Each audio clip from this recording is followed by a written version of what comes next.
अस्सलाम वालेकुम। सबसे पहले तो चाइनीज़ फ्यूचर्स जो कि अभी फ़िलहाल पिछले 2-3 हफ्ते से हम लोग देख रहे हैं कि एक रेंज के अंदर सिर्फ मूव कर रहे हैं, ना ऊपर जा रहे हैं ना नीचे जा रहे हैं। लास्ट वीक के अंदर भी वीक ऑन वीक अगर डिफरेंस देखें तो कोई मेजर डिफरेंस नहीं आया, 1-1% नीचे गए हैं रॉ मटेरियल्स भी, फिनिश प्रोडक्ट्स भी।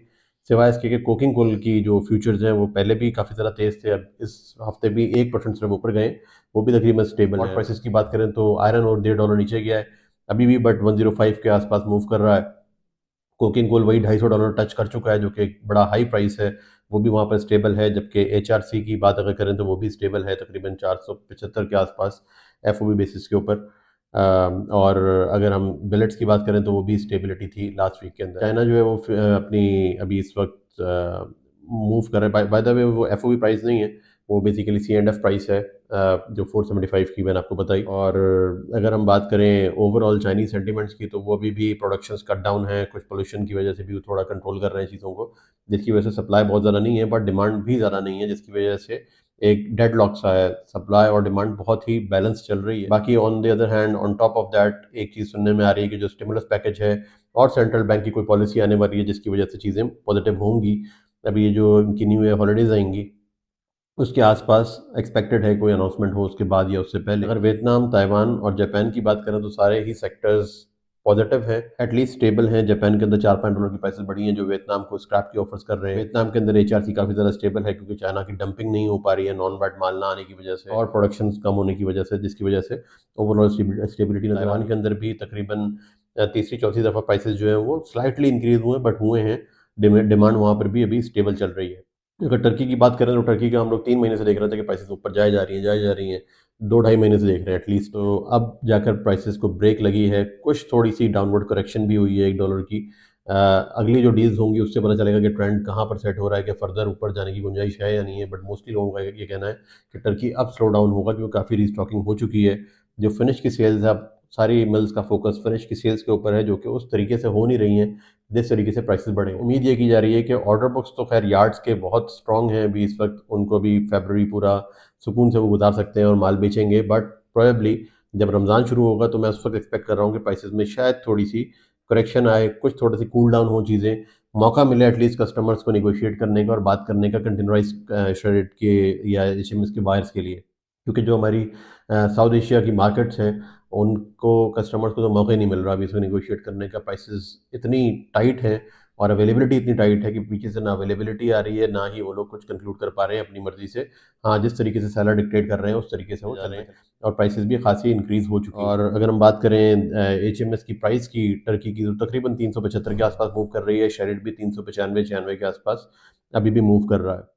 और अब ईरान और सीआईएस कंट्रीज़, ईरान के अंदर अभी वापस अब हालात थोड़े से सेटल डाउन हुए हैं, जिसके बाद जो चीज़ें रुकी हुई थी वो अचानक से सप्लाई वापस ऑनलाइन आएगी जिसकी वजह से प्राइस रहेगा। और तकरीबन प्राइस वहाँ पर डिप्रेस हुई भी है, ऑलमोस्ट $10-12 के आसपास कमी आई है उसके अंदर। अब ये देखते हैं कि ये कितनी जल्दी क्वांटिटी जो है मूव आउट होती है और फ्लश आउट होती है, और आया कस्टमर उसी कॉन्फिडेंस के साथ ईरान का माल ले सकेंगे या नहीं ले सकेंगे।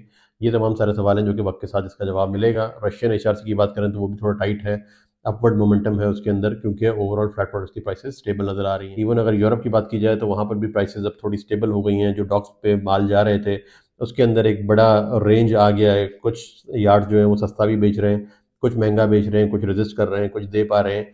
हर एक की अपनी एक सेल्स की पोजीशन के ऊपर डिपेंड कर रहा है कि उनकी ऑर्डर बुक कितनी हेल्दी है। फिनिश की प्राइसेस अभी भी स्टेबल हैं और उम्मीद भी ये की जा रही है कि स्टेबल ही रहेंगी क्योंकि इंपोर्ट का प्रेशर बहुत कम हो गया यूरोप के अंदर। सी बैम की वजह से काफ़ी सारी इंपोर्ट्स नहीं हैं जो कि मैं एक्सपेक्ट कर रहा था। लास्ट क्वार्टर के अंदर भी मैंने यही एक्सपेक्ट किया था, कि यही प्रोडिक्ट किया था कि बेसिकली जो यूरोप की मार्केट है वो बड़ी हेल्दी मार्केट, डोमेस्टिक मार्केट उनकी रहेगी, जिसकी वजह से स्क्रैप के ऊपर भी थोड़ी सी डिमांड उनकी बढ़ेगी और थोड़ा मिल्स जो हैं वो थोड़ा पीस ऑफ माइंड के साथ अपने प्रोडक्ट्स जो हैं वो सेल कर सकेंगी। और वही अभी हो रहा है फर्स्ट क्वार्टर के अंदर, ये नज़र आ रहा है कि वो काफ़ी स्टेबिलिटी रहेगी। और अगर यूएस की बात करें तो वहाँ पर कोई जो टर्की का दो प्रेशर्स हैं वहाँ पर, एक तो टर्की को स्क्रैप एक्सपोर्ट हो रहा था अच्छे प्राइसेस पे, और सेकेंडली डोमेस्टिक मार्केट बहुत तेज़ थी। टर्की की बात करें तो ऑलमोस्ट 20% के करीब कमी आई है 2025 के अंदर।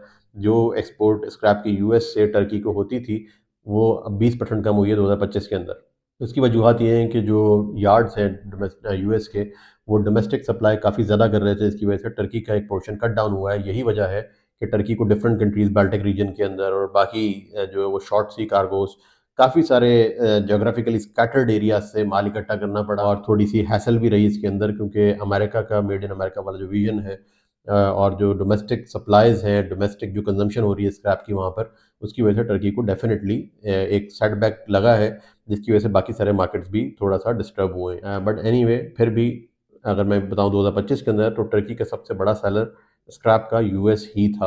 अगर बांग्लादेश की बात करें और इंडिया की बात करें तो वहाँ पर भी प्राइसेस ऊपर चले गए हैं, सेलर्स ऊपर करके प्राइस मांग रहे हैं, कुछ एक्सेप्टेंस भी आ रही है पार्शियली। इंडिया के अंदर भी एक्सेप्टेंस आई है, बट जो उनका इंडियन रुपी डेप्रिशिएट हो रहा है वो बहुत ज़्यादा हिट बैक कर रहा है।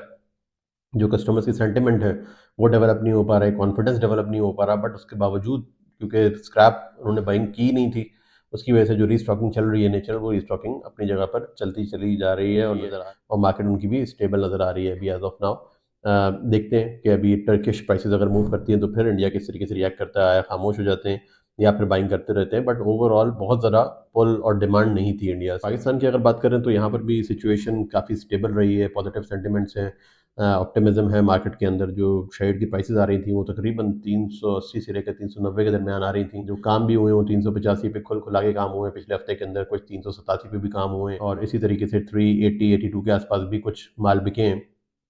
इन जनरल ऐसा लग रहा है कि प्राइसेस यहाँ पर भी आहिस्ता आहिस्ता सीलिंग के पास आ रही हैं, थोड़ा सा जो पीक है उसकी तरफ टच कर रहे हैं, क्योंकि अब बायर्स जो है वो कॉशियस होना शुरू हो गए, क्या प्राइस से बढ़ानी चाहिए या नहीं बढ़ानी चाहिए। और अगर फिनिश प्रोडक्ट की प्राइसेस नहीं बढ़ती हैं, जो कि कोशिश कर रहे हैं मिल्स अनाउंस करने की भी और पुश ऑन करने की कि प्राइसेस बढ़ें ताकि कुछ मार्जिन क्रिएट हो सकें और इतना मार्जिन हो एटलीस्ट कि आगे स्क्रैप की प्राइस पे की जा सके, डिमांड का पुल हो, तो ओवरऑल सेंटिमेंट्स तो अच्छे हैं। मौसम बेहतर हो रहा है जिसकी वजह से डिमांड भी बढ़नी चाहिए और हालात बेहतरी की तरफ जाने चाहिए, बट रीस्टॉकिंग भी अभी इस वक्त जारी है पाकिस्तान के अंदर, जो कि जारी रहेगी। ऐसा लग रहा है कि अभी भी लोगों के पास माल ठीक से पूरा नहीं हुआ है और उनको भी प्रोडक्शन के लिए स्क्रैप अभी फर्दर खरीदना होगा।